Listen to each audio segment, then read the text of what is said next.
अमरावतीत कारंजा महामार्गावरील कामरगाव येथे भीषण अपघात झाला आहे। महामार्गावर साचलेल्या पाण्यामुळे कार डिव्हायडरवर आदळून पलटी झाली आहे। या अपघातात एकाच कुटुंबातील 3 जण गंभीर जखमी झाले असून एका महिलेला किरकोळ दुखापत झाली आहे। या घटनेनंतर स्थानिक नागरिकांनी रस्ता देखभालीतील निष्काळजीपणाचा आरोप करत तीव्र संताप व्यक्त केला आहे। हा अपघात अमरावती कारंजा रोडवरील कामरगाव ग्रामीण रुग्णालयासमोर झाला।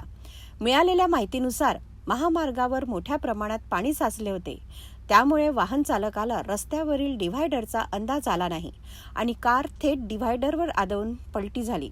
या अपघातात काशीराम सोनवणे, जगदीश सोनवणे आणि सचिन सोनवणे हे गंभीर जखमी झाले असून मनोरमा सोनवणे यांना किरकोळ दुखापत झाली आहे। सर्व जखमींवर उपचार सुरू आहेत। स्थानिक नागरिकांचा दावा आहे की या ठिकाणी वारंवार पाणी साचत असल्याची माहिती संबंधित रस्ता देखभाल व्यवस्थापकाला अनेक वेळा देण्यात आली होती, मात्र वेळेत उपाययोजना न झाल्याने हा अपघात घडल्याचा आरोप नागरिकांनी केला आहे। अपघातानंतर परिसरात संतापाचे वातावरण असून जबाबदार अधिकाऱ्यांवर कठोर कारवाई करण्याची मागणी होत आहे।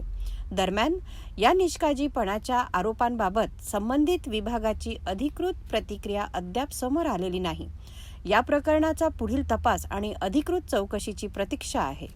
कामरगावातील या अपघाताने महामार्गाच्या देखभालीवर पुन्हा एकदा गंभीर प्रश्न उपस्थित केले आहेत।